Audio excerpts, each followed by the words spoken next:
오늘 하나님께서 우리에게 주시는 말씀 같이 살펴봅니다. 우리 누가복음 1장 우리 26절에서 38절까지 우리 누가복음 1장 26절에서 38절까지의 말씀 같이 한 절씩 우리 봉독하고요. 마지막 절 같이 읽겠습니다. 누가복음 1장 26절에서 38절입니다. 제가 먼저 읽습니다. 여섯째 달에 천사 가브리엘이 하나님의 보내심을 받아 갈릴리 나사렛이란 동네에 가서 다윗의 자손 요셉이라 하는 사람과 약혼한 처녀에게 이르니 그 처녀의 이름은 마리아라. 그에게 들어가 이르되 은혜를 받은 자여 평안할지어다 주께서 너와 함께 하시도다 하니 처녀가 그 말을 듣고 놀라 이런 인사가 어찌함인고 생각하매 천사가 이르되 마리아여 무서워하지 말라 내가 하나님께 은혜를 입었느니라. 보라 내가 잉태하여 아들을 낳으리니 그 이름을 예수라 하라. 그가 큰 자가 되고 지극히 높으신 이의 아들이라 일컬어질 것이요 주 하나님께서 그 조상 다윗의 왕위를 그에게 주시리니 영원히 야곱의 집을 왕으로 다스리실 것이며 그 나라가 무궁하리라. 마리아가 천사에게 말하되 나는 남자를 알지 못하니 어찌 이 일이 있으리이까. 천사가 대답하여 이르되 성령이 내게 임하시고 지극히 높으신 이의 능력이 너를 덮으시리니 이러므로 나실 바 거룩한 이는 하나님의 아들이라 일컬어지리라. 보라 내 친족 엘리사벳도 늙어서 아들을 배었느니라. 본래 임신하지 못한다고 알려지니가 이미 6달이 되었나니. 대저 하나님의 모든 말씀은 능하지 못하심이 없느니라. 같이 있습니다. 마리아가 이르되 주의 여종이 오니 말씀대로 내게 이루어지이다 하매 천사가 떠나가니라. 아멘 아멘. 네, 할렐루야. 네, 한 주간 잘 보내셨죠? 네, 우리 다시 한번 앞뒤 옆에 분 보면서 인사해 볼까요? 잘 오셨습니다. 당신을 보니 행복합니다. 네, 감사합니다. 이제 내일이 성탄절이죠? 네, 여러분 성탄절 어떤 마음으로 맞이하고 계십니까? 놀러 가야 되는데, 저기 스키장 가야 되는데, 여러분 그러면 우리 하나님의 마음이 아파하실 거예요. 우리 하나님은, 우리 예수님은 하늘의 모든 영광을 다 버리고 이 땅에 오셨다고 하셨어요. 예, 하늘의 영광. 여러분 천국이 뭐 천국 우리 다 믿으시죠? 천국은 너무 좋은 곳 아니겠습니까? 예, 우리가 천국을 믿는다면 그 천국은 어떤 곳일 것 같아요? 너무나도 좋은 곳. 예, 우리 요한계시록의 근거에서 보면 황금이 다 깔려 있고 가운데 생명수가 흐르고 중앙에 생명나무가 있어요. 그걸 먹으면 영원히 죽지 않고 하나님이 우리의 이 장막이 되셔서 어둠도 없어요. 빛 가운데서 눈물도 없고 슬픔도 없고 고통도 없고 그 기쁨을 누리는 그곳, 걱정 근심이 없는 그곳. 아마 우리는요 상상 못할 겁니다. 여러분 우리 인간은 내가 가진 지식과 경험의 테두리 안에서 생각을 하지 그 이상을 생각을 못해요. 그래서 아마 이것을 우리가 아무리 얘기해줘도요 몰라요. 우리는 다만 가보면 알겠죠. 그러나 우리가 한 가지 알 수 있는 것은 인간의 말로 형용할 수 없이 너무나도 좋은 곳이, 너무나도 좋은 것, 너무나도 영광스러운 것. 근데 우리 예수님은 그 모든 영광을 다 버리고 이 땅에 오셨다는 거예요. 왜? 우리를 구원하시기 위해서. 그러니까 예수님은 이토록 자기의 모든 것을 다 버리셔서 생명까지 버리셔서 우리를 구원하셨는데 그러기 위해서 오신 날이 성탄절이잖아요. 그러니까 이 성탄절은 단순히 세상 사람들처럼 뭐 기쁘게 즐기고 노는 날 연휴가 아닙니다. 우리는 나를 위해서 나를 사랑하사 이 땅에 오신 예수님을 깊이 생각하면서 그분의 은혜를 누리며 보내는 시간, 그분께 경배하며 예배하는 그런 날, 여러분 그런 날로 우리가 보낼 수 있기를 주님의 이름으로 축원합니다. 그런데 정말 놀라운 것은 그렇게 우리가 주님을 예배하고 주님을 더 바라보고 찬양하고 기도하고 주님을 더 추구할 때 세상이 알 수 없는 천국의 기쁨을 누릴 수 있다는 거예요. 할렐루야, 할렐루야.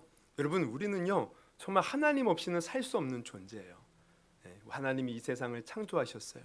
우리가 늘 생각지도 못하지만 이렇게 숨쉬는 이 공기, 우리 하나님이 지으신 겁니다.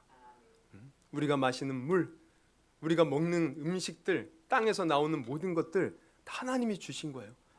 우리 겨울이면 이게 눈이 오잖아요. 오늘도 눈이 와가지고 왜 하필 눈이 왔어. 저 눈이 오면 제일 걱정되는 게 뭐냐면 우리 어르신들 미끄러질까 봐 걱정되고 또 하나 저는 싫은 게 있습니다.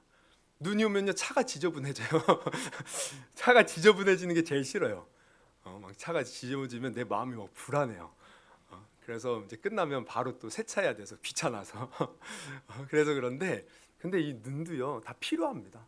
우리는 막 귀찮고 힘들 수도 있지만 세상에 눈이 오고 비가 오고 태양이 내리치고 자연이 돌아가고 계절이 바뀌고 이 모든 것이 다 우리가 살아가는 이 지구를 하나님께서 이렇게 유지하셔서 우리가 가장 좋은 조건으로 살아갈 수 있도록 다 주님이 붙들어 주고 계시는 거예요. 그러니까 우리는 하나님 없이는 살 수 없어요. 그런데 우리 인간의 역사를 보면 아담 이래로 인간은 하나님 없이 살겠다는 겁니다. 하나님 없이 살겠다고 하니까 어떤 일이 벌어집니까? 하나님 없이 에덴 동산에 쫓겨나 아담과 하와가 첫째 아들을 낳았는데 그게 누구예요? 가인이었어요. 둘째 아들은 누구였어요? 아벨이었어요. 근데 어떤 일이 벌어집니까? 가인이 아벨을 죽였어요. 그런데 이것은요 우리 인간의 고통의 시작입니다. 그 이후로 인간은 끊임없이 싸우고 다투고 미워하고 경쟁하고 세상에서 뭔가 더 얻어보려고 발버둥 치면서 진정한 삶의 기쁨과 행복과 의미를 알지 못한 채 그렇게 살아가고 있다는 거예요. 이것은 오늘날에도 마찬가지죠. 우리는 과학 문명이 발달해서 최첨단 이 기술 문명 속에서 편의와 편리와 뭔가 좋은 걸 추구해요. 근데 그거 아십니까? 그 어느 때보다도 사람들은요 정신적인 고통에 시달리고 있다는 거예요. 더 많은 심리 질환이 이게 드러나고 있고 많은 사람들이 정신적으로 피폐해지고 있어요. 이게 무엇을 말합니까? 결국 우리는 하나님 없이 살 수 없다는 거예요. 그래서 우리 하나님은 우리가 하나님을 알지 못하고 죄인 되었을 때 먼저 우리를 사랑하사 예수님을 이 땅에 보내주셨어요. 우리를 구원하기 위해서. 여러분 이 날이 성탄절입니다. 그래서 예수님이 우리의 구원자가 되심을 아는 사람은요 이 성탄절이 기쁜 겁니다. 왜? 예수님 때문에 구원받기 때문에. 그런데 안타까운 것은 세상에 많은 사람들이 이 성탄의 기쁨을 누리지 못한다는 거예요. 그리고 오히려 이 성탄의 기쁨이 아닌 세상에서 쾌락의 기쁨을 누려요. 이 예수님을 알아보지 못하고 쾌락 속에서 시간들을 보내요. 그러면서 더 안타까운 건 뭐예요? 육체의 쾌락은 누릴지 모르지만 마음의 기쁨과 참된 평안과 감사는 누리지 못하는 겁니다. 더 점점 어둠에 빠져가고 있는 거예요. 여러분 우리는 세상 사람들처럼 이 성탄의 기쁨을 누리지 못하는 안타까운 사람 되지 않기를 바라고요. 정말 이 성탄의 기쁨을 누릴 수 있는 복된 성도가 되기를 주님의 이름으로 축원합니다. 여러분 예수님 당시에도 마찬가지예요. 예수님 이 땅에 오셨어요. 그런데 예수님을 알아본 사람은 고작 소수에 불과했습니다. 예수님이 이 땅에 태어나셔서 정말 천군 천사가 찬송을 하고 노래를 부르고 막 하늘에서 잔치가 열렸는데 이거를 알아본 사람은 소수에 불과했어요. 다 어둠에 매여서 예수님 알아보지 못하는 거예요. 그리고 결국 어떻게 돼요? 예수님이 내가 메시아다, 내가 구원자다 그러면서 이적과 표적을 아무리 보여줘도 결국 유대인들이 예수님을 십자가에 못 박아 죽여버리고 말았다는 거예요. 그런데 그럼에도 불구하고 어쨌든 그 어둠 속에서 예수님을 알아보는 사람이 있었어요. 예수님의 구원의 은혜를 경험한 사람이 있었습니다. 또 예수님의 그 구원의 역사를 이루는데 함께한 복된 자들이 있었다는 거예요. 우리가 그러한 사람 되기를 주님의 이름으로 축원합니다. 세상이 어두워서 예수님을 다 외면해도 우리는 예수님을 알아보고 또 예수님이 주시는 구원의 기쁨을 누리고 예수님과 함께 이 구원의 역사에 동참할 수 있는 복된 성도가 되기를 주님의 이름으로 축원합니다. 그래서 오늘 본문을 보면 이 마리아라는 사람도 바로 이 축복의 주인공이었던 것이에요. 마리아. 이 마리아. 사실 마리아는요 나사렛이라는 시골 동네에서 그냥 평범한 처녀였어요. 그 부모가 누구인지 나오지 않습니다. 그 말은 그냥 별 볼일 없는 평범한 그냥 가문의 그런 사람이었다. 그냥 평범했어요. 다른 어떤 유대 종교 지도자들 다른 사람과 비교했을 때 뭐 특별히 뛰어난 것이 없었어요. 근데 오늘 본문을 보면 이 마리아에게 가브리엘 천사가 와서 하나님의 아들 예수 그리스도를 잉태하는 복을 누린 겁니다. 그 하나님의 큰 일을 경험하는 축복의 주인공이 된 것이에요. 그러면 오늘 우리가 살펴볼 것은 마리아는 평범한 사람인데 어떻게 이렇게 하나님의 큰 일을 경험하는 은혜를 누릴 수 있었을까? 우리가 한번 거기에 대해서 생각해보고 우리도 이 어두운 세상에서 정말 하나님의 큰 일을 경험하는 축복의 주인공이 되자는 거예요. 성탄절이 내일인데 이 성탄절 날 그 누구보다도 가장 큰 은혜와 축복을 누리는 그러한 하나님이 정말 기뻐하는 성도가 되자는 것입니다. 할렐루야. 그러면 오늘 우리가 살펴보고자 하는 것은 첫째, 이 마리아는 어떻게 하나님의 이 큰 일을 경험했을까? 첫째는 그겁니다. 마리아는요, 자기의 생각을 주장하지 않고 하나님께서 말씀하시는 대로 그대로 받아들이고 순종했다는 거예요. 여러분, 우리도 이 마음으로 주님 앞에 설 수 있기를 주님의 이름으로 축원합니다. 오늘 보세요. 오늘 본문을 보면 하루는 가브리엘 천사가 갈릴리 나사렛 동네에 살고 있는 요셉과 약혼한 처녀 마리에게 찾아가요. 그러면서 31절에 이렇게 이제 말을 하죠. 보라, 네가 잉태하여 아들을 낳으리니 그 이름을 예수라 하라. 그러니까 잉태가 뭐예요? 임신한다는 거예요. 너가 이제 임신할 것이고 아들을 낳을 것인데 이름 예수라 해라. 근데 문제는 뭐예요? 지금 여기 본문을 보면 이 마리아는요, 요셉과 약혼한 처녀라는 거예요. 약혼했다는 것은 아직 결혼한 게 아니에요. 아직 요셉과 사는 게 아니에요. 그럼 뭡니까? 아직 요셉과 사실 잠자리를 같이 하지 않았어요. 그러면 인간적으로 생각할 때 잠자리를 같이 하지 않았는데 어떻게 임신을 합니까? 이건 말이 안 되는 거예요. 그러니까 이게 어떻게 이루어집니까? 이해를 못해요. 그리고 문제는 뭐냐면 지금 요셉과 정말 이 약혼한 사이로서 아직 뭔가 이렇게 관계를 맺지 않았는데 임신했다. 그러면 요셉이 볼 때, 그리고 그와 관련된 사람들이 볼 때 이 마리아를 어떻게 생각하겠습니까? 이 마리아는요, 가늠한 사람이 되는 거예요. 요셉이 볼 때 남편 요셉, 이제 앞으로 남편 될 요셉이, 아니 지금 나랑 잠자리도 안 했는데 저 여자가 임신을 했어? 그럼 뭡니까? 인간적으로 생각하면 이 간음이에요, 간음. 그러면 율법에 의하면 간음한 여자는 어떻게 돼요? 특히 이 약혼한 여자가 다른 남자와 간음을 저지르잖아요. 돌에 맞아 죽어야 됩니다. 우리 신명기 22장 23절 24절, 처녀인 여자가 남자와 약혼한 후에 어떤 남자가 그를 성읍 중에서 만나 동침하면 너희는 그들을 둘 다 성읍 문으로 끌어내고 그들을 돌로 쳐 죽일 것이니라. 왜? 이 결혼은 신성한 것이기에 하나님은 이 신성한 결혼을 지키기 위해서 이런 법을 주신 거예요. 유대인들 율법을 얼마나 당시에 철저히 지키려고 했습니까? 여러분, 정말 이 기준에 의하면 마리아는 지금 목숨이 위태로운 거예요. 천사 이 가브리엘이 말한 대로 임신하게 되면 큰일 나는 거예요. 큰일 나는 거. 그러니까 이 마리아가 어떻게 해요? 이게 너무 황당한 거예요. 그래서 어떻게 이런 일이 벌어질 수 있습니까? 처음엔 의문을 갖죠. 근데 하나님이, 아니 천사가요, 말씀해줘. 이는 바로 지극히 크신 성령이 임하여 그 능력으로 되어지는 거다. 너가 잉태할 분은 바로 이 온 이스라엘 다스릴 왕이 된다. 막 이런 설명을 듣고 나니까 결국 어떻게 합니까? 마리아가 38절 결론에 이렇게 말을 합니다. 우리 같이 한번 읽어봅니다. 시작. 마리아가 이르되 주의 여종이오니 말씀대로 내게 이루어지이다 하며 천사가 떠나가니라. 이 무슨 말입니까? 인간적으로 보면 이해할 수 없어요.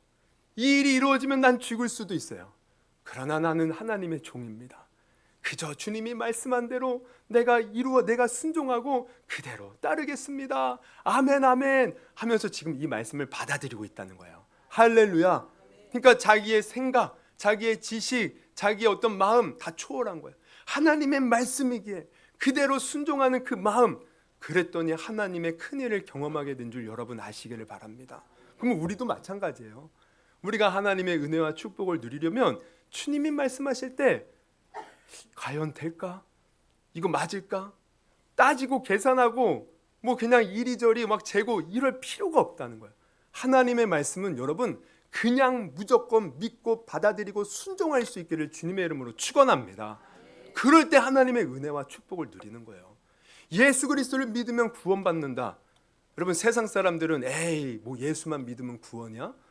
다른 종교도 다 똑같아. 가는 길이 다를 뿐이지 하나로 이어지지. 뭐 예수만, 아유 저 예수 믿는 사람들 맨날 독단적이고 배타적이고 아유 안 돼. 여러분 그래도 그냥 말씀대로 예수 믿으면 구원인 거예요. 다른 방법이 없어요.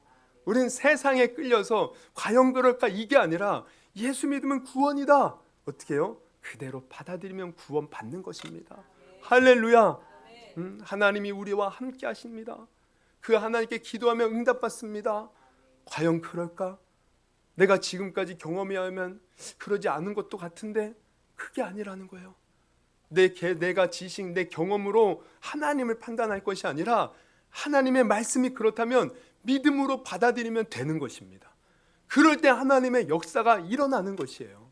여러분 우리가 정말 하나님을 믿을 때 내 계산, 내 지식, 내 어떤 감정, 이러한 어떤 상황 이런 것에 얽매이지 말고 순수하게 하나님의 말씀을 있는 그대로 받아 우리가 순종하고 따를 수 있는 그런 복된 성도가 되기를 주님의 이름으로 축원합니다. 그러한 사람이 마리아처럼 하나님의 큰 일을 경험하는 것이에요. 하나님의 큰 일을 여러분 우리가 이제 구약 성경을 보면 모세가 어떤 이 바다를 건너죠? 홍해 바다를 건너요.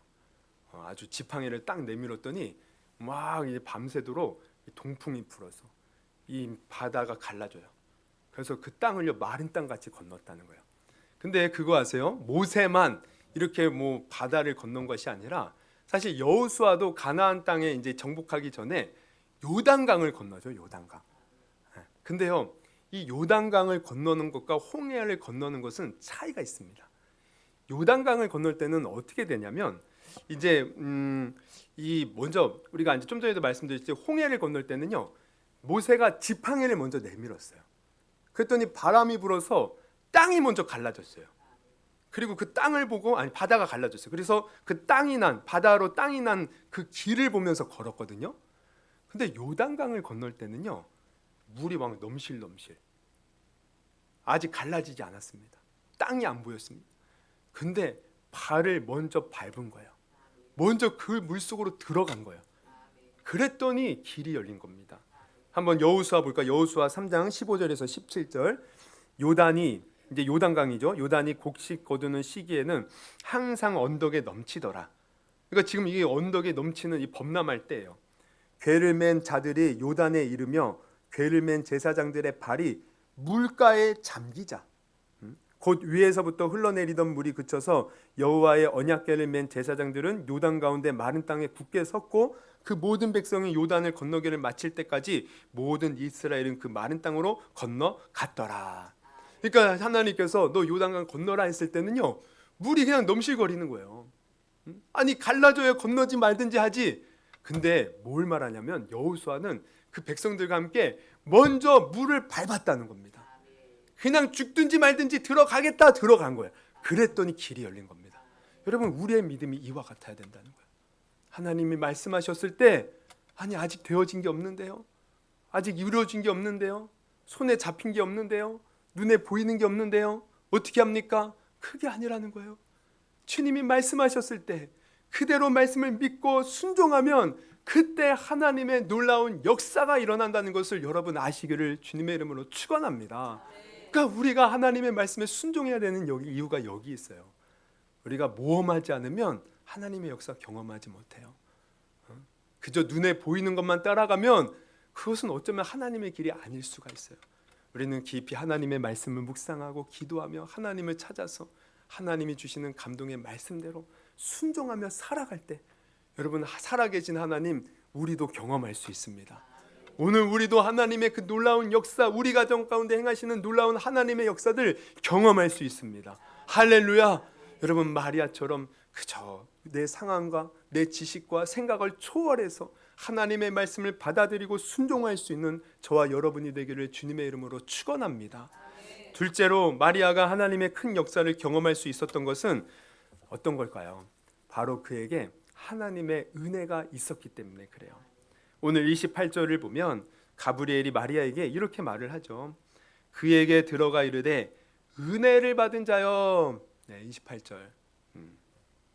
은혜를 받은 자여. 이렇게 먼저 말을 해요. 은혜를 받았다. 마리아에게 은혜가 있었다는 거예요. 또 30절에도 천사가 이르시되 마리아여 무서워하지 말라 내가 하나님께 은혜를 입었느니라. 그러니까 마리아에게는 하나님의 은혜가 있었던 거예요. 여러분, 우리도 마찬가지예요. 여러분, 우리에게도 필요한 것은 하나님의 은혜입니다. 은혜. 이 은혜가 있을 때 하나님의 큰 역사를 경험할 수 있음을 여러분 아시기를 바랍니다. 그러면 우리가 한번 은혜가 무엇인가 한번 생각해 보아요. 여러분, 흔히 교회에서 잘 하는 말 중에 하나가 은혜 아닙니까? 은혜. 이렇게 설교 끝나고 예배 끝나면 뭐 여러 어떤 성도님들은 저한테 아유 목사님 은혜 받았습니다. 은혜 받. 그러면 그 은혜 무슨 은혜 받으셨어요? 은혜. 그리고 우리가 은혜에 대해서 참 은혜 많은 말을 해요. 자꾸 은혜 하니까 신혜 집사님이 생각. 우리 신혜 집사님이 계시는데요. 너무 아름다운 이름을 갖고 계셔요. 은혜. 그러면 하나님이 주시는 은혜는 뭡니까? 그럼 뭐라고 정의하시겠어요? 여러분, 이 은혜를 우리가 이제 원어로 보면요, 우리가 이제 많이 들어봤을 텐데 카리스라는 단어가 쓰여요. 카리스. 이 카리스가 은혜로 번역된 거예요. 근데 이 카리스가요, 은혜라는 말로도 번역되었지만 또 다른 이렇게 성경 본문들을 찾아보면요, 다른 말로도 이렇게 번역이 된 걸 보게 돼요. 그래서 그 번역 다른 부분에서 쓰인 그 용례들을 살펴보면 이 은혜가 어떤 것인지를 우리는 짐작할 수 있습니다.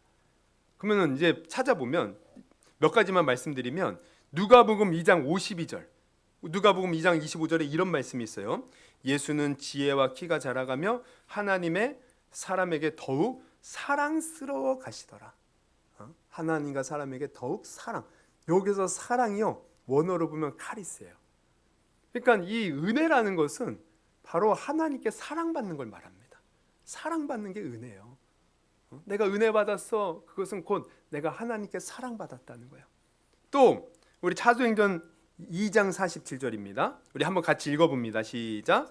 하나님을 찬미하며 또 온 백성에게 칭송을 받으니 주께서 구원받는 사람을 날마다 더하게 하시니라. 여기서는 이제 제가 이제 이렇게 색깔을 바꿔놨죠. 칭송, 이게 카리스입니다. 이게 칭송은 뭐예요? 칭찬받는 것, 높임받는 것. 그러니까 하나님께 이 카리스 은혜 받았다는 것은 하나님께 칭찬받고 인정받고 높임받았다는 거예요. 우리 같은 죄인이 하나님께 칭찬받고 인정받는 것, 이거 얼마나 큰 은혜입니까? 그리고 또 사도행전 24장 27절 또 같이 읽어봅니다. 시작. 이태가 지난 후 보르기오 베스도가 벨릭스의 소임을 이어받으니 벨릭스가 유대인의 마음을 얻고자 하여 바울을 구류하여 두니라. 여기서는 뭘까요? 체크해놨죠. 마음이 카리스예요. 그러면 하나님의 은혜를 받았다는 것은 우리가 하나님의 마음을 얻었다는 거예요.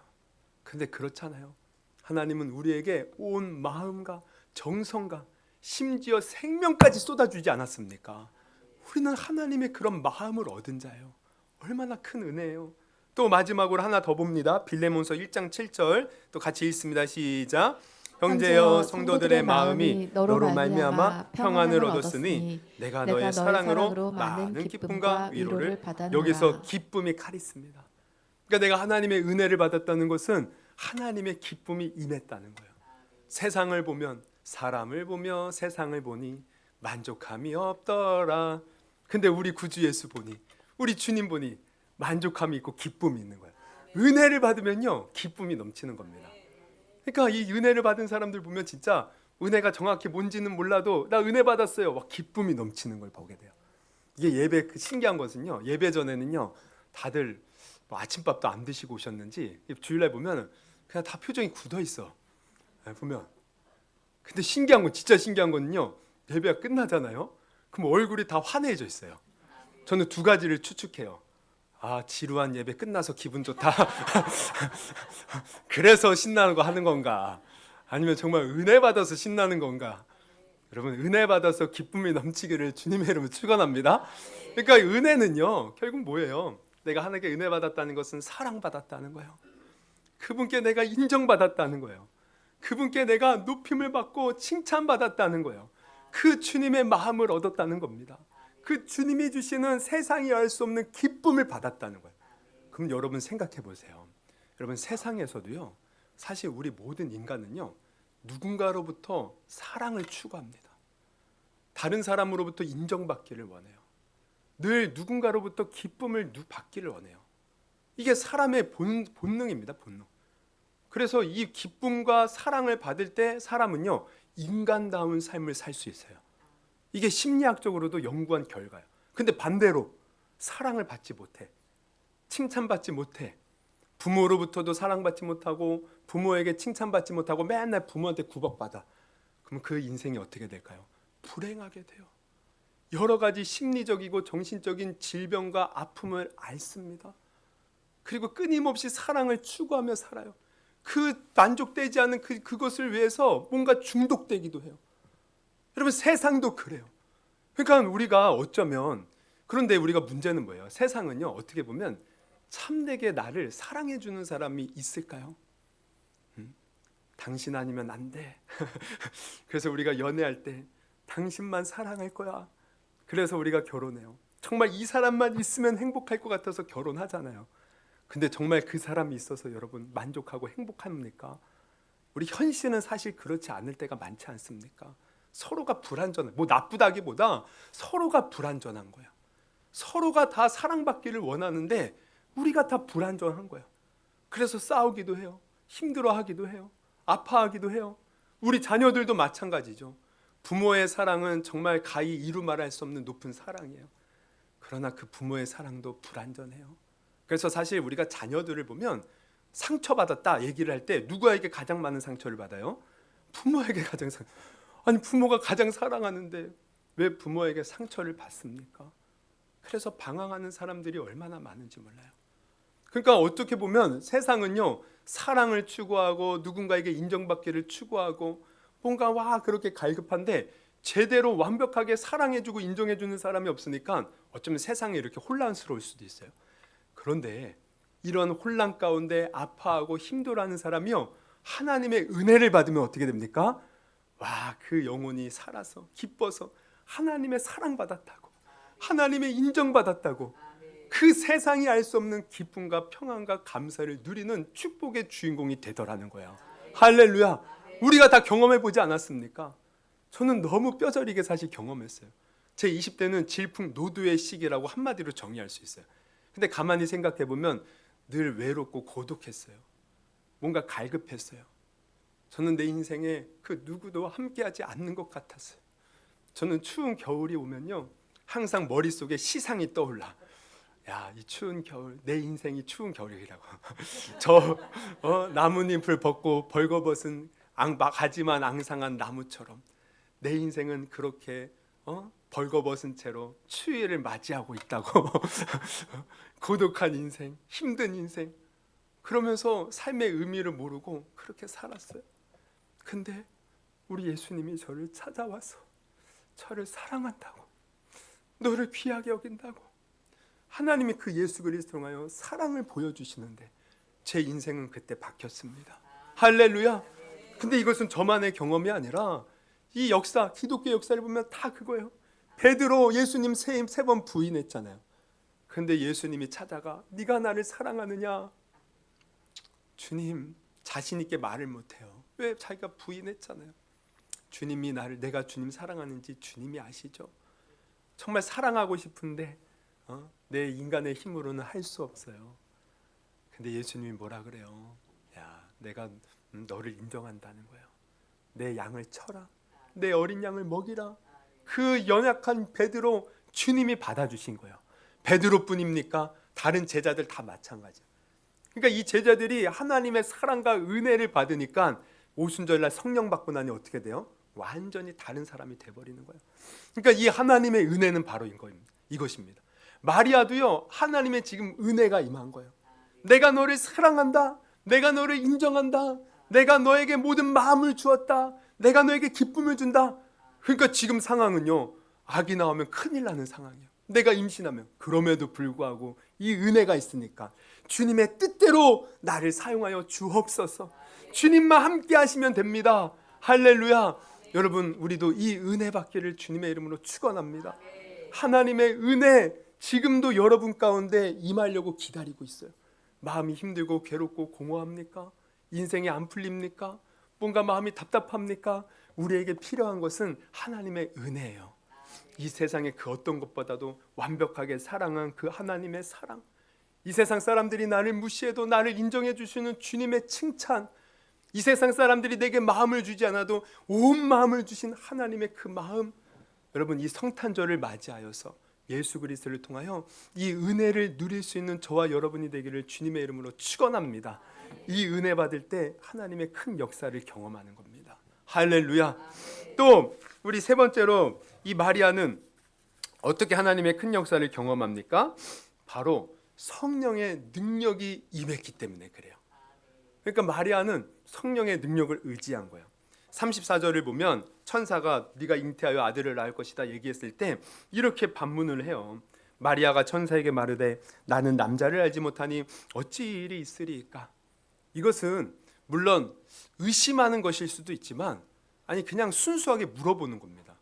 그래요, 하나님 잉태된다고 하는데, 근데 인간적으로 보면 아니 어쨌든 남자를 알지 못한다는 말은 뭐냐면 이게 이제 원어의 의미로 보면 남자와 관계를 맺다는 거예요. 내가 남자와 관계를 맺지 않았는데 어떻게 임신할 수 있습니까? 물어보는 거. 그렇잖아요. 어떻게 임신할 수 있습니까? 인간적으로 보면 정말 이해할 수 없는 일이에요. 근데 이때 천사가 얘기합니다. 이는 성령이 임하여 지극히 크신 이의 능력으로 말미암아 되는 것이다. 되는 것이다. 그러니까 마리아는 어떻게 해요? 인간적으로는 할 수 없지만 성령의 능력이 임하면 되는 거구나. 그래서 아멘 그대로 되기를 원합니다. 그러니까 지금 마리아가 뭐예요? 내 힘이 아닌 성령의 능력을 의지했다는 거야. 여러분 우리도 마찬가지예요. 우리가 인생을 살다 보면 우리의 힘으로 할 수 없는 수많은 일들이 있습니다. 그러면 어떻게 합니까? 한계에 부딪히는 일들이 얼마나 많이 있습니까? 사실 우리 육체도요 내 마음대로 할 수 있는 게 아무것도 없어요. 우리 몸 하나 내 힘으로 할 수 있는 게 없어요. 제가 말씀드렸죠. 제가 요즘에 고민하는 것이 머리가 자꾸 빠지는 거. 왜 이렇게 자꾸 머리 감을 때마다 그래서 이렇게 만져보면 예전 같지가 않은 거예요. 탈모. 그래서 샴푸도 맨날 탈모가 무슨 샴푸가 좋나 이거 찾아보고 있는데 아니 이 머리 빠지는 거 이거 내 힘으로 할 수 없더라고요. 내가 아무리 노력한다고 해도 여러분 나중에 저 대머리 된다고 저 비웃지 마시기 바랍니다. 여러분 근데 우리 몸 그렇잖아요. 아픈 거, 어디 뭐 이렇게 연약해지는 거 내 힘으로 할 수 있는 게 뭐가 있습니까? 근데 인생 자체가 그래요.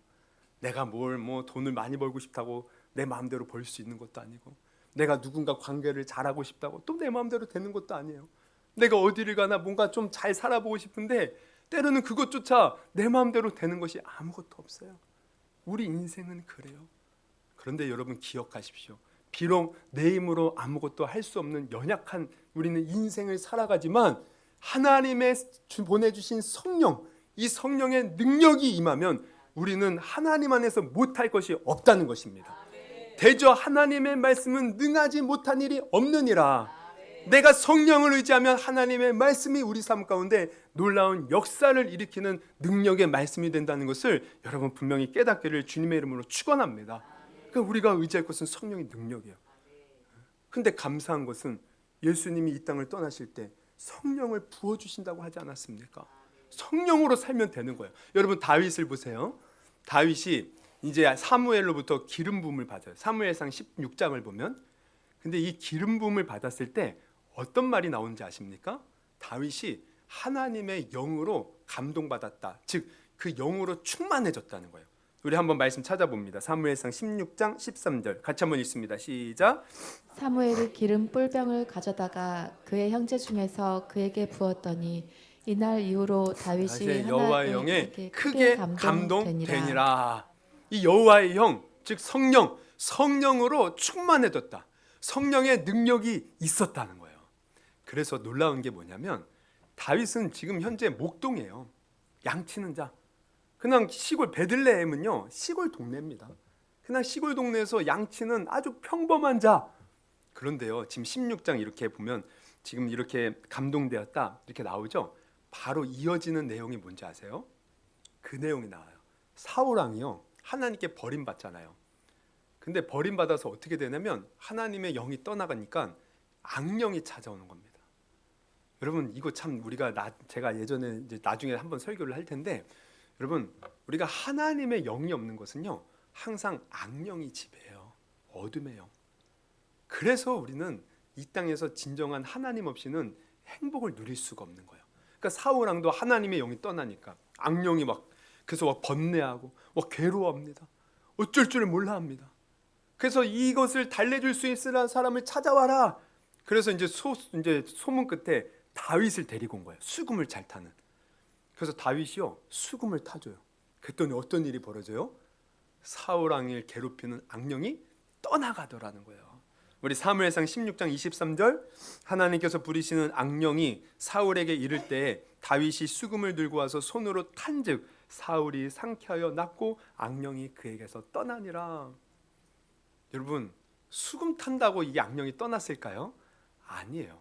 하나님의 성령이 다윗과 함께 하시니 그 능력으로 악령이 떠나간 줄 여러분 아시기를 바랍니다. 할렐루야. 그리고 이제 16장이 끝납니다. 그리고 이제 17장이 이어지는데 여러분 집에 가서 찾아보세요. 17장에 무슨 얘기가 나와요? 바로 그 유명한 골리앗이 나옵니다. 골리앗이요 블레셋의 장수예요. 근데 키가요 거의 3m가 돼요. 어마어마해요. 어려서부터 막 군사 훈련을 받은 자로서 힘도 어마무시해요. 그러니까 이 골리앗이 나와가지고 야 나랑 1대1 맞짱 뜨자 그랬더니 이스라엘의 모든 왕부터 시작하여 군사들이요 다 벌벌 떠는 겁니다. 그 앞에 그냥 그 기골이 장대한 모습을 보고 다 그 앞에 그냥 마음이 녹아져 내린 거예요. 다 두려움에 떨고 있는 거예요. 근데 그때 병사도 아니에요. 군사 훈련을 받은 적도 없어요. 아버지 목집에서 양치다가 아버지 심부름으로 지금 이제 싸우는 이 정전터에 와서 형제를 만나려고 왔는데 다윗이 어떡합니까? 다른 사람 다 떨고 있을 때 어디서 그런 용기가 나왔는지 자기가 나가겠다는 거예요. 나갈 때 칼 들고 방패 들고 무슨 투구를 쓰고 나간 것도 아니야. 그냥 맷돌 몇 개 주워다가 그리고 돌맷돌로 그 골리앗을 어떻게 해요? 담대하게 물리쳤다는 겁니다. 아니 그러면은 이러한 능력이 어디서 나왔겠어요? 바로 성령이 함께 하시니까. 성령의 영에 감동되어 그 능력이 있으니까. 여러분 우리도 마찬가지입니다. 예수님이 말씀하셨어요. 내가 떠나가면 너희들을 고아처럼 버려두지 않고 성령 또 다른 보혜사 성령을 부어주신다는 거예요. 우리 요한복음 14장 16절에서부터 같이 봅니다. 시작. 같이 한번 읽습니다. 시작. 내가 아버지께 구하겠으니 그가 또 다른 보혜사를 너희에게 주사 영원토록 너희와 함께 있게 하리니 그는 진리의 영이라 세상은 능히 받지 못하나니 이는 그를 보지도 못하고 알지도 못함이라. 그러나 너희는 그를 아나니 그는 너희와 함께 하시며 또 너희 속에 계시겠음이라. 예수님께서 성령 보내주시겠다는. 그래서 이 성령이 임하면 어떻게 된다고 그래요? 예수님이 승천하실 때 제자들에게 말씀하시죠. 우리 사도행전 1장 8절 큰 소리로 같이 읽습니다. 시작. 오직 성령이 너희에게 임하시면 너희가 권능을 받고 예루살렘과 온 유대와 사마리아와 땅끝까지 이르러 내 증인이 되리라 하시니라. 그래서 제자들이 성령 받아서 그렇게 겁쟁이 벌벌 떨던 자들이요 성령 받으니까 어떻게 합니까? 담대히 복음 전해서 나중엔요 복음으로 로마를 정복하더라는 거야. 우리 역사가 그걸 증명해 보이지 않습니까? 할렐루야. 여러분 우리도 내 힘이 부딪힐 때 정말 인생이 사는 것이 힘들고 고달플 때 여러분 어떻게 하시렵니까? 우리에게는 성령이 계심을 여러분 다시 한번 깨닫기를 바랍니다. 그럼 우리가 해야 될 건 뭐예요? 그 성령을 의지해서 성령으로 능력으로 살면 되는 것입니다. 여러분 하나님은 우리를 고아처럼 내버려 두지 않으셨어요. 우리 인생 내 힘으로 부딪히는 수많은 일들이 있지만 성령이 함께 하시면 이길 수 있습니다. 극복할 수 있습니다. 하나님의 역사를 경험할 수 있습니다. 여러분 우리의 인생 나 혼자 힘들어하고 괴로워하고 방황하지 마시고 성령의 능력으로 살 수 있는 저와 여러분이 되기를 주님의 이름으로 축원합니다. 이번 성탄절에도 성령의 능력으로 내가 살리라. 주님 성령으로 충만케 하옵소서. 간구하십시오. 그럴 때 정말 그 어느 때보다도 성령님께서 함께하는 복된 성탄절이 될 줄 주님의 이름으로 축원합니다. 여러분 서두에도 말씀드렸지만 마리아는 어두운 세상 속에서 예수님 오셨을 때 다 캄캄한 어둠이었어요. 예수님 알아보는 사람들이 소수였어요. 그 소수 중 한 사람 마리아였다는 거예요. 여러분 지금 이 세상도 얼마나 어둡습니까? 세상이 어둡습니다. 그런데 우리가 마리아처럼 우리도 하나님의 크신 일을 경험할 수 있고 그 놀라운 일들을 나도 받아 누릴 수 있다는 거예요. 그러기 위해서 우리가 어떻게 해야 돼요?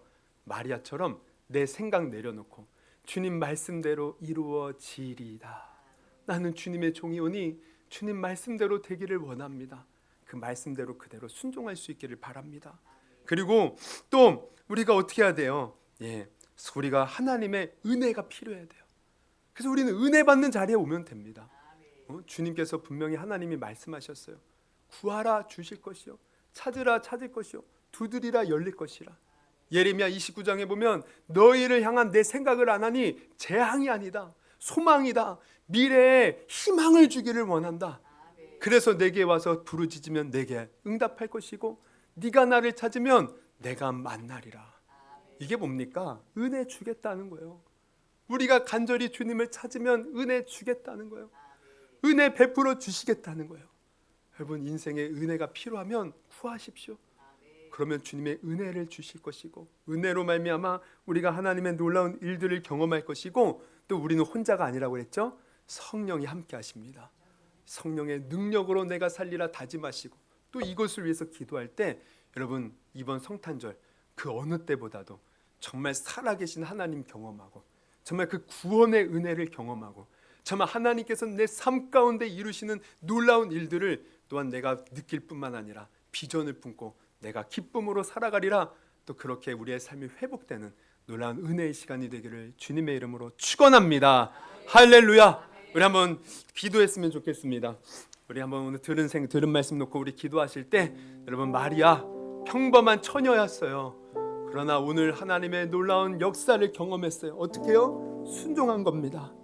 여러분, 내 생각으로 하나님을 판단해서는 안 돼요. 말씀하신 대로 여러분 믿읍시다. 말씀한 대로 그대로 순종합시다. 그리고 우리는 하나님의 은혜가 필요해요. 세상 누구의 은혜를 우리는 구하려고 찾아다닙니까? 아니에요. 하나님께 나와서 하나님의 은혜만이 필요해요. 그리고 그분이 우리에게 성령을 부어주셔서 성령의 능력으로 함께 하십니다. 정말 내가 그렇게 성령을 구하고 하나님의 은혜를 구하고 그렇게 하나님의 마음을 구하며 이번 성탄절을 보낼 때 하나님, 정말 주님의 은혜가 내 삶 가운데 가득 넘치게 하여 주시고 그리하여 내가 고민하고 걱정하고 근심하는 것들이 다 해결받게 하여 주시고 내 인생이 앞으로 주님께 붙들려서 쓰임받는 인생 되게 하시고 나를 위해서 이 땅에 오신 예수 그리스도를 나타내는 주님의 통로로 쓰임받는 복된 자가 되게 하여 주시옵소서. 우리 들은 말씀 놓고 우리 주여 세 번 부르시고 한번 기도합니다.